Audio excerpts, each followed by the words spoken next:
Hush, little darling, don't you cry. Mama's gonna sing you a lullaby. Twinkle, twinkle, little star, how I wonder what you are. I woke up at 3 a.m. to find both my children standing at my bedroom door, silent as ghosts, their eyes wide and empty like they'd forgotten how to be kids. That was day 11. 11 days without sleep. 11 days of doctors shaking their heads. 11 days of my perfect life crumbling like wet paper in my hands. My name is Robert, and 3 weeks ago I had everything. A penthouse in the city that touched the clouds, a tech company worth $2.3 billion. And twins, Lily and Jack, 12 months old, with blonde curls and giggles that sounded like Christmas morning. Then my wife died.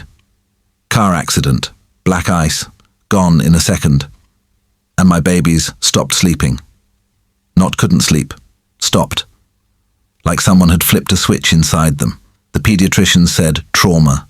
The sleep specialists said anxiety. The therapists said grief, even in babies this young. They all said the same thing. Give it time. But time was running out. I watched my babies fade. Their skin turned grey. Their babbling stopped. They stopped crawling around, stopped pulling themselves up on furniture, stopped reaching for toys, just lay in their cribs at night with eyes wide open, staring at nothing until sunrise. I tried everything. The special sleep drops the doctor said were safe for infants, warm bottles, rocking them for hours, playing soft music. Nothing worked. They'd lie there, eyes wide open, sometimes whimpering, sometimes just silent. By day 9, Jack started crying at shadows. By day 10, Lily wouldn't even look at me anymore. I was losing them. That's when Ruth called. Hey friends, thank you so much for stopping by. Don't forget to comment where you are watching from. Someone close to you might be watching too. Like, share, subscribe, and tap the notification bell so you never miss a story. Make sure to watch till the very end because the final twist is something you definitely don't want to miss. So let's continue. Ruth was my late wife's aunt, a woman I'd met exactly twice, once at our wedding, once at the funeral. She lived in the old part of the city, the part my friends called sketchy, the part I'd never visited. I heard about the children, she said on the phone. Her voice was rough, like old leather. I know someone who can help. I almost hung up.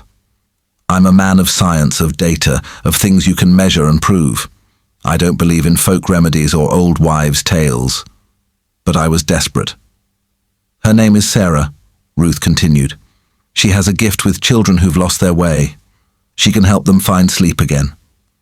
I've hired 3 nannies already, I said, my voice cracking with exhaustion. They all quit after 2 nights. Babies who don't sleep are impossible.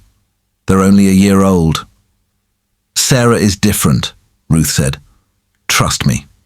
I didn't trust her. I didn't trust anyone anymore. But I was out of options.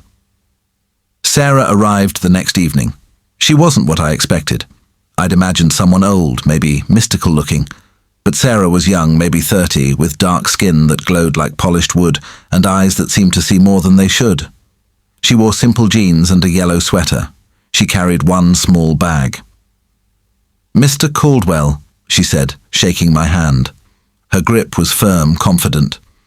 Ruth told me about your babies. Not your children. Your babies. Something about that word made my throat tight. They haven't slept in 12 days, I said, leading her inside. The doctors can't figure out why. They're barely a year old. I don't know what you think you can do that they couldn't. She smiled, but it wasn't a happy smile. It was knowing, sad. Doctors fix bodies, she said. What your babies need is different. The twins were in the nursery, sitting in their cribs on opposite sides of the room, not playing with the toys hanging above them, just existing. Their favorite stuffed animals lay ignored beside them. When Sarah walked in, they both looked up, just looked, just. No smiles, no reaching out their little arms like they used to do with strangers. Just looked. Sarah knelt down beside Lily's crib first. Hi, sweet Lily, she said softly, her voice like warm honey. Hi, baby Jack. My name is Sarah, and I'm going to stay with you for a little while. They didn't respond. Lily just stared. Jack's bottom lip trembled. "I know you miss your mama," Sarah continued, reaching through the crib bars to gently touch Lily's tiny hand. "I know the nights are long and scary. I know you're afraid." I froze. How did she know that? The specialist had said the same thing, that even babies this young could develop sleep anxiety after trauma, that they might be afraid of the dark now, afraid of being alone. Jack made a small sound, first real sound I'd heard from him in days. "But I promise you," Sarah said, now touching Jack's little foot through his crib bars, "sleep is safe, and I'm going to show you how to find it again." That night I told Sarah she could use the guest room, but she shook her head. "I'll stay with them," she said. "In their nursery?" "Yes." The twins shared a huge nursery, bigger than most apartments, with 2 custom cribs and a rocking chair and shelves full of toys they no longer touched. The walls were painted with clouds and stars. Diana had spent weeks decorating it. At bedtime I went through our new awful routine. Fresh diapers, pajamas, trying to get them to take their bottles knowing they'd barely drink. But Sarah stopped me. "Let me," she said gently.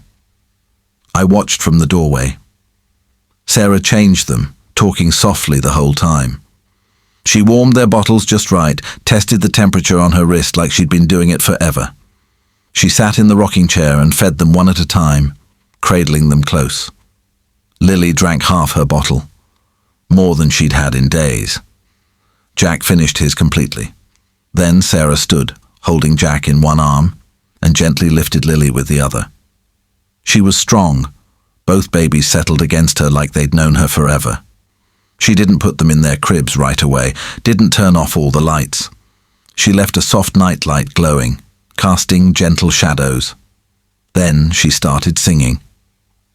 I'd never heard the song before. It wasn't in English, maybe it wasn't in any language I knew. It was low and rhythmic, like a heartbeat turned into music. The melody twisted and turned, rose and fell, like water flowing over rocks. Lily's head rested against Sarah's shoulder. Jack's little fist clutched her sweater. Sarah walked slowly around the room, swaying gently, singing that strange, beautiful song. She moved like dancing, but softer, like she was floating. After an hour, she laid Jack in his crib. He whimpered, but she kept singing, her hand on his chest.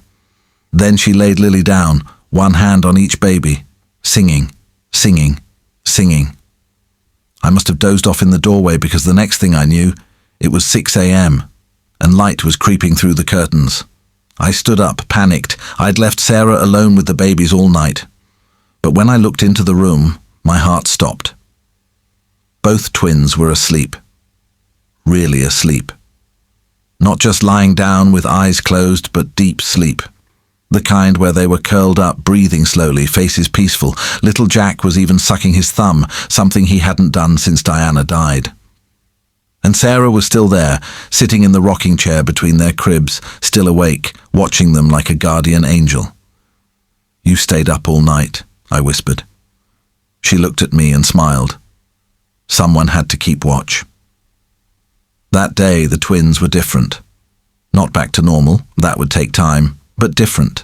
Better. They drank their bottles. Lily babbled a little. Jack actually smiled when Sarah played peekaboo with him. Sarah knew exactly what to do with them. She'd sit on the floor and let them crawl to her. She'd stack blocks and let them knock them down.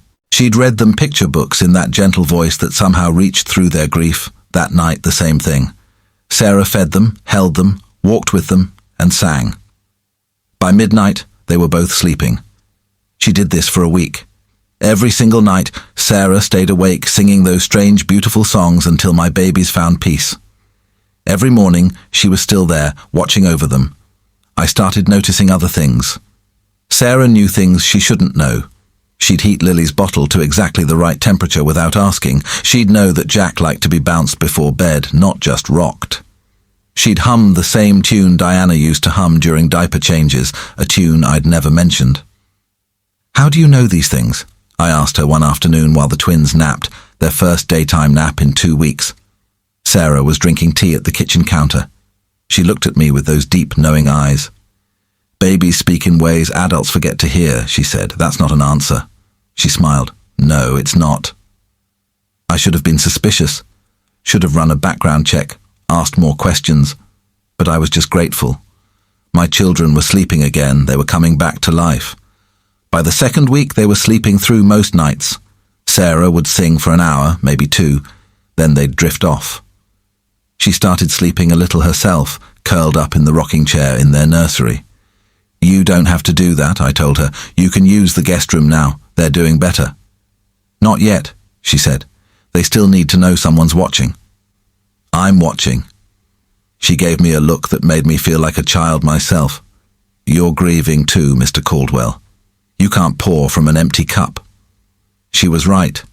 I'd been so focused on the twins that I hadn't let myself feel anything. Hadn't cried, hadn't screamed, hadn't broken down. Just pushed forward, trying to fix everything. That night, after the twins fell asleep, I sat in the living room in the dark. Sarah found me there. Tell me about her, she said, sitting down beside me. My wife? Yes. I hadn't talked about her. Not really. Not beyond funeral arrangements and legal papers and trying to explain to 1-year-olds that Mommy wasn't coming home. But something about Sarah made the words come out. Her name was Diana, I said, my voice rough. We met in college. She was studying art history, and I was doing computer science. She thought I was boring. Sarah smiled. She was probably right, but I made her laugh, and she made me feel like the world was bigger than code and algorithms. We got married young. Everyone said we were rushing. But when you know, you know. The tears came then. Finally. The twins were her whole world, I continued. She sang to them every night, made up stories even though they couldn't understand words yet. She'd spend hours just lying on the floor with them, letting them crawl all over her. She was so good at being a mum, so natural. And I was always at work, always building the company, always missing bath time, missing morning bottles, missing everything. You're here now, Sarah said quietly, now that it's too late. It's not too late for them. I looked at her. How do you do it? How do you reach them when everyone else failed? Sarah was quiet for a long time. Then she said something that made my blood run cold. Because I know what it's like to be lost in the dark. Something in her voice made me ask, what do you mean? She stood up, walking to the window. The city glittered below us, a million lights trying to push back the night. When I was 7, Sarah said, my mother died. Same as your twins. Suddenly, violently, car crash. I was in the back seat, walked away without a scratch, but I couldn't sleep for months after. Every time I closed my eyes, I saw the accident, felt the impact, heard the sound. My chest tightened. No one could help me, she continued. Doctors, therapists, family, they all tried. But I just kept walking through the nights, afraid that if I slept I'd wake up and forget her face, forget her voice, forget she was real. What changed? I whispered. My grandmother, Sarah said, turning to face me. She was the only one who understood that I wasn't afraid of sleep. I was afraid of losing the pain, because the pain was all I had left of my mother. The words hit me like a fist to the chest. She sat with me every night for months, sang to me, told me stories, but most importantly, she helped me understand that remembering doesn't require suffering, that I could honor my mother by living, not by destroying myself. The songs you sing, I said. Are they the same ones? Sarah nodded. My grandmother learned them from her grandmother. They're old, older than names. They're songs about grief and love and continuing on, about how the people we lose never really leave us. Do the twins understand them? Their hearts do. Babies understand more than we think. They feel everything. We sat in silence for a while. Then Sarah said something that changed everything. Mr. Caldwell, there's something you need to know. The twins will be okay, but you need to make a choice. What choice? Whether you're going to keep living in this tower, away from the world, building walls around your grief, or whether you're going to step back into life. I felt defensive. I'm building a company, creating jobs, I'm doing important work. Your company will be fine without you for a while, Sarah said gently. But your children won't. They need you present. Not just here, but present. They need you to play with them, feed them, hold them. They need you to show them that life goes on. I don't know how. I'll teach you. The third week, things shifted. Sarah started pulling back. Instead of staying in the nursery all night, she'd sing for 30 minutes, then leave. The twins would fuss sometimes, but I was there. I learned the songs, or at least my own version of them. I learned to sit with them in the dark, rocking them, my presence enough to calm them. Sarah taught me how to really care for them. Not just the basics, diapers and bottles, but the real stuff. How to play peekaboo in a way that made them laugh. How to read them books with funny voices. How to just sit on the floor and let them crawl all over me. I hadn't realized how much I'd missed. How many little moments I'd thrown away for board meetings and conference calls. Lily started babbling more. Jack started pulling himself up on furniture again. They both started reaching for me when I came home, their little arms stretching up. Sarah showed me how to keep Diana alive for them without making her a ghost, haunting our lives. Talk to them about her, Sarah suggested, even if they can't understand the words yet. Show them pictures. Tell them, that's Mama. Mama loved you so much. Let them know she was real. So I did. And slowly, we all started healing. But I noticed Sarah getting quieter, more distant, like she was preparing to leave. One night, after the twins were asleep, I found her packing. You're leaving, I said. Not a question. Yes. But they still need you. No, Sarah said, folding a shirt carefully. They need you. And you're ready now. I don't feel ready. She smiled. No one ever does. Stay, I said, surprising myself. Please. Not just for the twins. I stopped, unsure how to put into words what I was feeling. Sarah walked over to me, took my hands in hers. Robert, she said, and it was the first time she'd used my first name. You're going to be okay. All of you. But this was never meant to be forever. I came to help your children find sleep again, and they have. What if they regress? What if they stop sleeping again? They won't, because you know how to reach them now. You know how to sit in the dark and not be afraid. Tears were running down my face. How much do I owe you? For everything you've done? Sarah shook her head. Ruth already paid me. That can't be enough. This isn't about money, Robert. Then what is it about? She was quiet for a long moment. Then she said, My grandmother told me that everyone who's been lost in the dark has a responsibility to help others find the light. That's all I'm doing. Passing it forward. Will I see you again? Maybe, if you need me. She left the next morning. The twins cried when they realized she was gone, reaching their little arms toward the door. But not like before. These were healthy tears, missing someone tears, not broken tears. I held them, and we looked at pictures of Sarah on my phone. I talked about how Sarah had to go help other babies who were lost, how she was special, like a helper angel. Sa-sa, Lily said, her word for Sarah. Yes, baby, Sarah. She loves you very much. That night, I sat in the rocking chair between their cribs like Sarah had. I sang the songs, badly off-key but with love. The twins watched me with big eyes. Jack laughed at my terrible singing voice. Lily babbled along, and within an hour, they both fell asleep.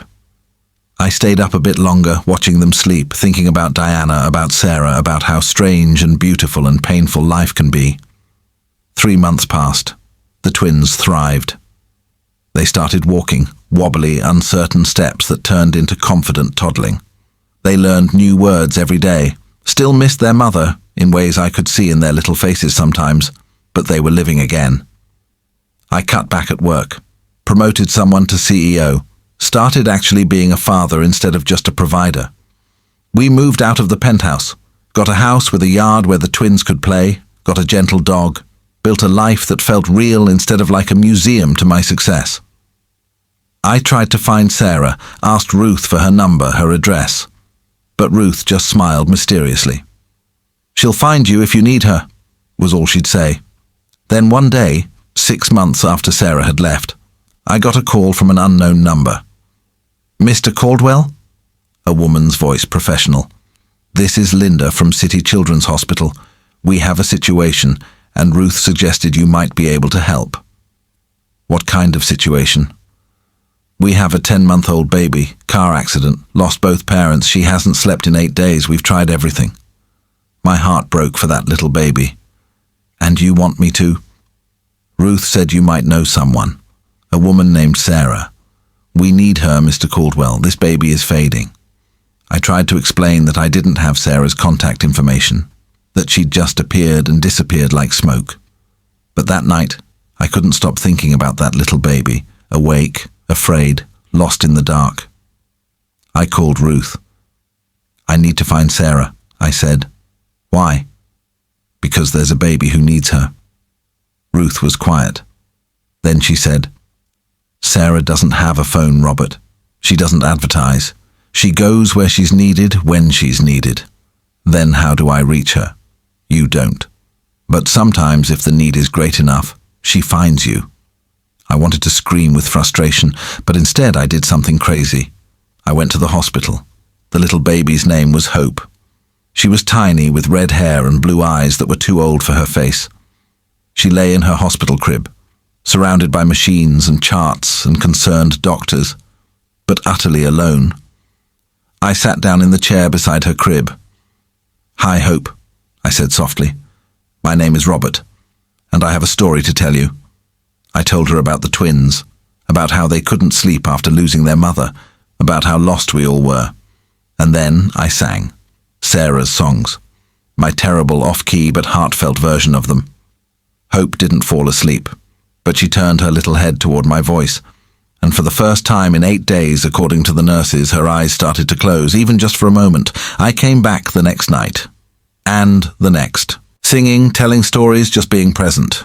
On the 4th night, Hope fell asleep for 2 hours. On the 7th night, she slept through until morning. I kept visiting even after she started sleeping regularly. Brought the twins sometimes. They'd play peekaboo through the crib bars, share their toys, help Hope remember that the world could still be beautiful. 2 weeks after Hope started sleeping again, I arrived at the hospital to find someone sitting beside her crib. Sarah. She was holding Hope, rocking her gently. The baby was asleep in her arms. She looked up when I walked in and smiled. "You came," I said, my voice thick with emotion. "I heard there was a little baby who needed help," Sarah said, "but it seems like you had it handled." I learned from the best. Sarah stood carefully, laying Hope back in her crib. Then she looked at me. "You did good, Robert." "I just did what you taught me." "No," Sarah said. "You did what your heart taught you. There's a difference." We stood there in comfortable silence. Then Sarah said, "Walk with me." We left Hope with a nurse and walked through the hospital corridors. "So this is what you do," I said. "Travel around helping babies who've lost their way." "It's part of what I do." "What's the other part?" Sarah smiled. "I teach people like you that they have the same gift, that anyone who's survived the dark can guide others through it. I'm not like you. You're more like me than you think." We reached the hospital exit. Sarah turned to face me. "Hope's going to be adopted by her aunt next month," she said, "but she'll need support, someone who understands what she's been through." "I'll be there," I said immediately. "I know you will." "Is this goodbye again?" Sarah shook her head. "No, because you don't need me anymore, Robert. You've become the light you were looking for." She hugged me then, a quick, fierce hug. And then she was gone, disappearing into the city streets like she'd never been there at all. I stood there for a long time, watching the traffic, the people, the endless flow of life. Then I went back to Hope's crib, sat beside her, and sang. That was 3 years ago. Hope lives with her aunt now, but she's part of our family too. We have dinner every Sunday. She and the twins are like siblings, Lily and Jack are 4 now. They sleep like rocks every night. They still look at pictures of their mother, and I tell them stories about her. They smile when they see her face now, not cry. I've started a foundation. We train people, regular people who've experienced loss, to help babies and children dealing with trauma. We call it the Nightlight Project. We don't use therapy or medicine. We use presence, songs, stories, love. I think about Sarah often. Sometimes I swear I see her in crowds, a flash of yellow, a familiar smile, but she's never there when I look closer. Ruth tells me Sarah's helped dozens of families since ours, maybe hundreds. Moving like a shadow through the world, finding lost babies and showing them the way back to sleep. Last week I got a letter.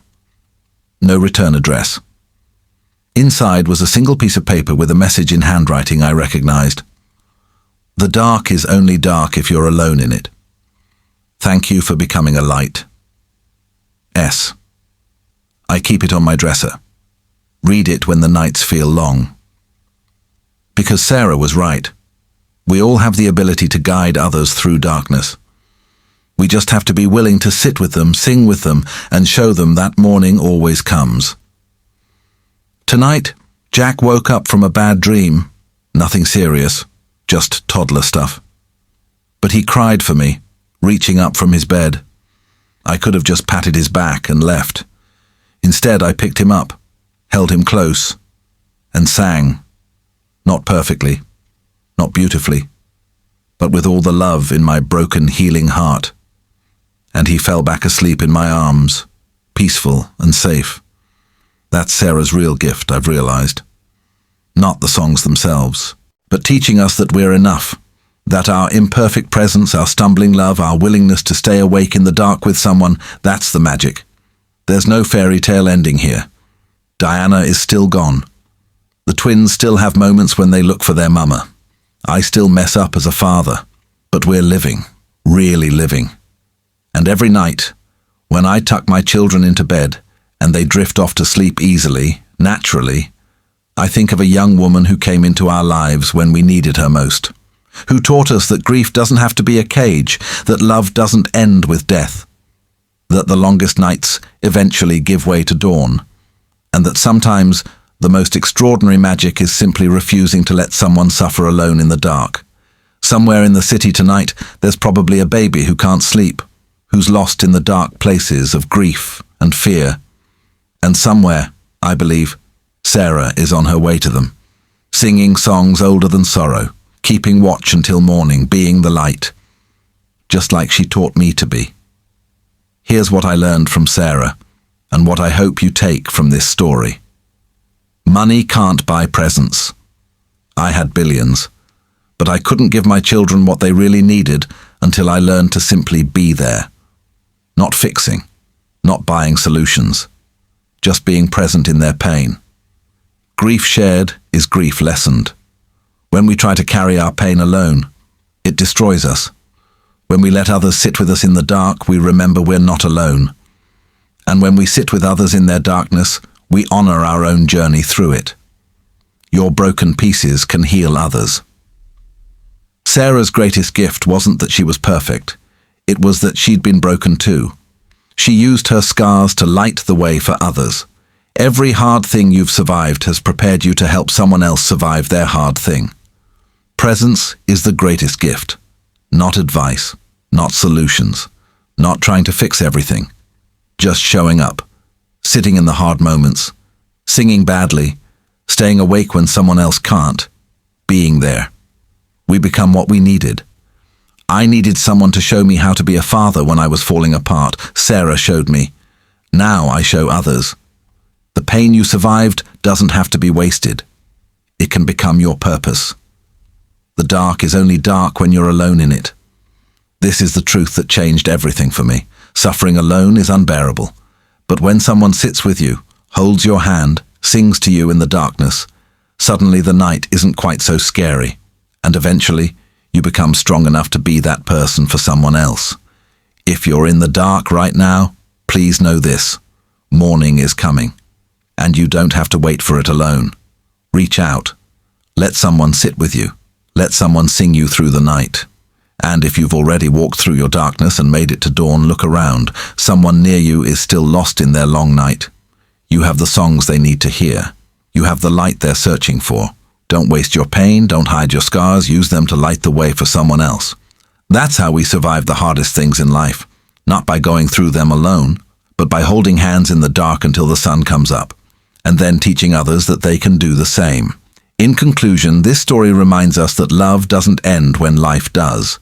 It simply changes form. Sometimes the greatest healing doesn't come from medicine or money, but from presence, from sitting beside someone in their pain and refusing to leave them alone in the dark. Grief shared becomes lighter, and the scars we carry can become the very light that helps someone else find their way home.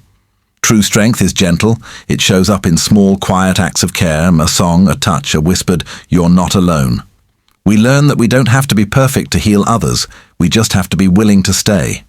Because the dark only wins when we face it alone. And sometimes, the most powerful thing we can do is to become for others what we once needed for ourselves. A light that stays until morning. Dear friends, what you just saw is only one part of the bigger picture. In the next video, I'll reveal the twist no one saw coming, so make sure you're here when it drops. I would love to know what you would have done in this situation. Drop your thoughts below. I'll be reading every single comment. Thank you so much for watching. I love you so much, and don't forget to give this video a like, hit the subscribe button, and share with someone who needs to hear it.